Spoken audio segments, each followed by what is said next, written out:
The chef of Winslow's Home and Farm, and today I'm going to talk about cooking mushrooms. Mushrooms are one of the most misunderstood things to cook because I think a lot of people are scared to cook them. So I'm going to try to demystify them. And here are two commonly available mushrooms that we can get here in St. Louis and in Missouri. These are Missouri-grown shiitake mushrooms, and then I've got sort of the cousin to it is a standard button mushroom that's plenty available around town, and this can be equally as flavorful. These two together make a wonderful mix. So to cook the shiitake mushrooms, I find a lot of home cooks just don't know what to do with them. The one thing about stems of shiitakes, unlike these mushrooms, they're not edible. They're very, very tough. So I trim those out, and I'll show you how to do that. We just trim these out with a small knife, and that leaves this cap part. And to that, I'll take the cap and just cut them into strips carefully like this,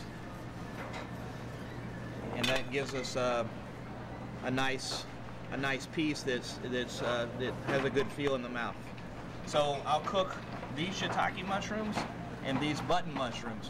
And there's a couple of fundamental techniques that I use. The first is I cook in a hot pan with olive oil, salt, pepper, and I usually like a couple of aromatic qualities. So I use garlic and fresh thyme. So what I'll do is I'll get my pan hot.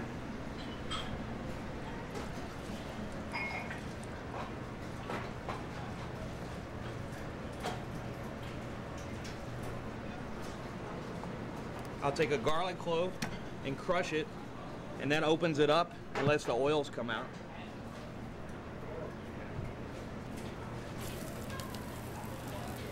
And because the button mushrooms are larger, I'll start with those.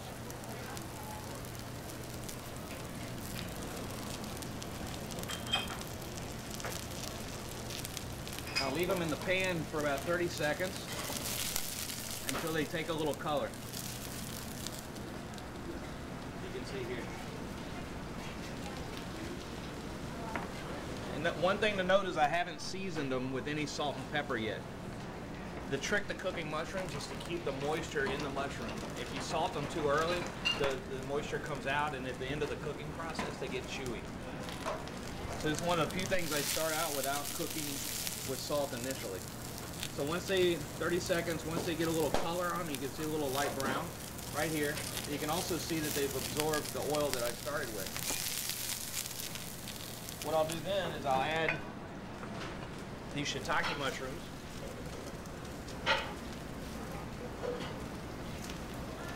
On top. And I'll wait another 30 seconds or so and let them catch up with the other mushrooms.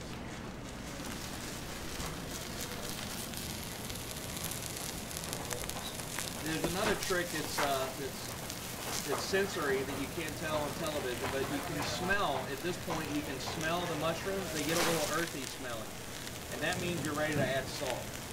So at this point I'll add salt. I use kosher salt because the grain structure is consistent, and so when you use it, it keeps a consistent level of saltiness. And then I'll put a little black pepper. And then I'll let the salt start doing the work. So I'll wait another 30 seconds. And as the salt hits the mushrooms in the heat, it starts to leach juices out. Those juices hit the bottom of the pan, and then they cook in their own juice. And I'll show you.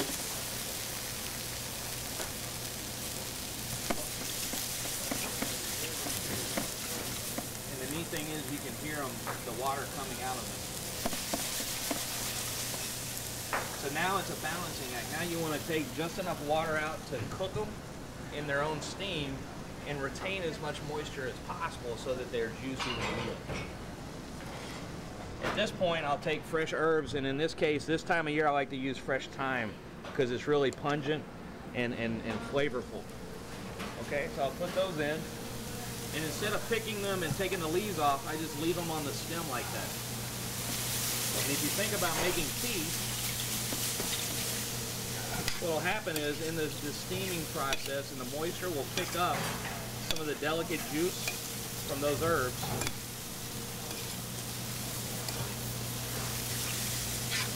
resulting herbal juice will go into the mushrooms.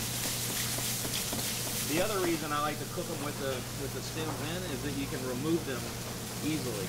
So you can go back and pick the stems out and you get the benefit of the herb without having to actually eat the herb.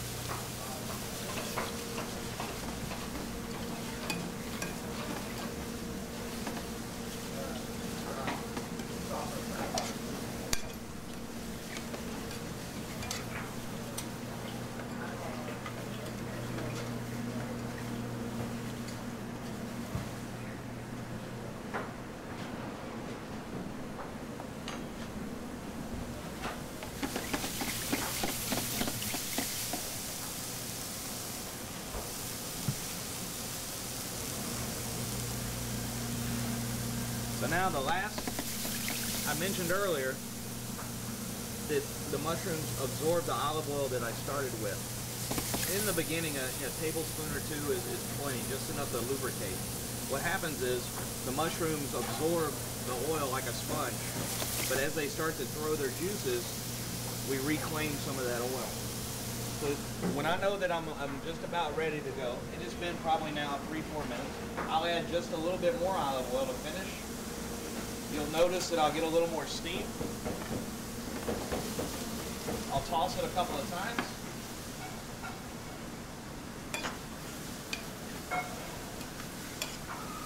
And the shiitake is noticeably soft compared to the uncooked one, and that's an indicator that you're ready to go.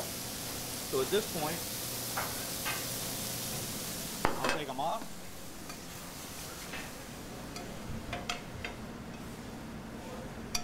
Onto a plate.